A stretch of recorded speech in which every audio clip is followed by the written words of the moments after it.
Lebanon पर Israel का बड़ा हमला हुआ है और अरब अल जलसैदा पर इजराइल की बमबारी, हिजबुल्लाह के ठिकानों पर इजरायली बमबारी।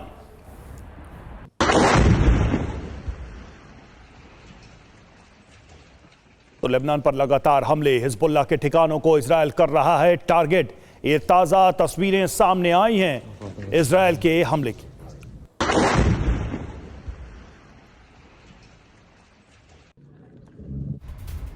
और एक और बड़ी खबर है, ईरान में भी यूएस इजराइल का हमला जारी है। ईरान के शराज में हमले के बाद बड़ा धमाका हुआ और ये देखिए, इतना विशाल धमाका कि पूरा आसमान काले धुएं के गुबार से भर गया और लगभग 500-700 मीटर दूर से इस वीडियो को कैप्चर किया जा रहा है। और ये देखिए, ये कितना विध्वंसक मिसाइल से हमला किया गया है और माना यह जा रहा है कि अमेरिका और इजराइल मिलकर इस तरह के हमले कर रहे हैं। और इधर बगदाद में यूएस बेस पर ईरान का हमला, ईरान ड्रोन को हवा में ही ध्वस्त किया गया। बगदाद के अबू गरीब में किया गया यह हमला। यूएस डिफेंस सिस्टम ने ड्रोन को मार गिराया।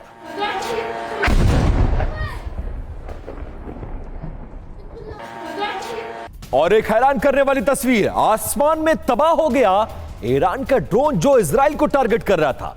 इंटरसेप्टर मिसाइल ने इस ईरानी ड्रोन को बनाया है निशाना और ईरान के ड्रोन अटैक से बगदाद में देखिए दहशत जैसा माहौल है। इजराइल हो, बगदाद हो, मिडिल ईस्ट हो, चौतरफा हमले कर रहा है। और ये देखिए ईरान के ड्रोन अटैक से कैसे बगदाद में दहशत जैसा माहौल है और इस ड्रोन को हवा में कैसे इंटरसेप्टर ने निष्क्रिय कर दिया। जरा ये उसका वीडियो देखिए। और इधर रॉकेट बौछार से नाहरिया में तबाही, रॉकेट गिरने से कई घरों में आग लग गई। हिजबुल्लाह ने रिहायशी इलाके पर दागी रॉकेट्स और उसके बाद कई मकान जो है इसकी जद में आए, उनमें आग लग गई।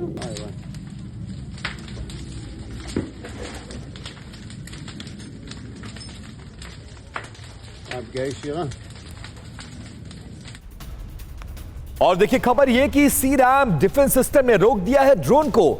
ड्रोन रोके जाने का वीडियो भी सामने आया है।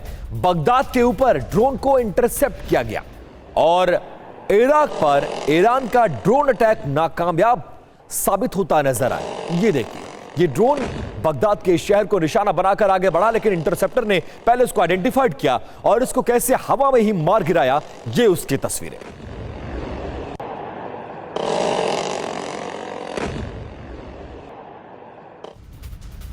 और इधर हॉर्मुज स्ट्रेट में अकेला पड़ा अमेरिका वॉरशिप भेजने से जापान ने किया है इनकार। पीएम तकाइची बोली, जापान कूटनीति पर कायम है। अब देखिए ईरान की जंग में जो मदद नहीं मिल रही है ट्रंप को, उसके बाद क्या बोले हैं ट्रंप, जरा वो जान लीजिए। कई देश जंग में शामिल ही नहीं होना चाहते हैं। उम्मीद है कि फ्रांस हॉर्मुज स्ट्रेट में मदद करेगा हमारी। कई देशों की सुरक्षा में यूएस के सैनिक तैनात है, इसलिए वो अब मदद की अपील कर रहे हैं। जंग में अकेले पड़ते नजर आ रहे हैं डोनाल्ड ट्रंप। तो ट्रंप की बातें आपने सुनी और उनकी बातों में ही एक विरोधाभास दिखाई दे रहा है। देखिए, हॉर्मुज पर अकेला अमेरिका पड़ता नजर आ रहा है। जापान की बात करें तो जापान ने अपना स्टैंड क्लियर किया है और कहा है कि हम युद्धपोत नहीं भेजेंगे, स्वतंत्र फैसला लेंगे इस पूरे मामले पर। अगर एक और देश जर्मनी की बात करें, जंगी पोत भेजने पर विचार नहीं, ये जर्मनी की तरफ से कहा गया। फ्रांस का जिक्र ट्रंप कर रहे थे, तो फ्रांस का स्टैंड युद्धपोत नहीं भेजेंगे, डिफेंसिव रहेंगे। जी बिल्कुल। और देखिए वहीं ऑस्ट्रेलिया क्या कह रहा है कि जहाज भेजने का भी हमारा कोई प्लान ही नहीं है।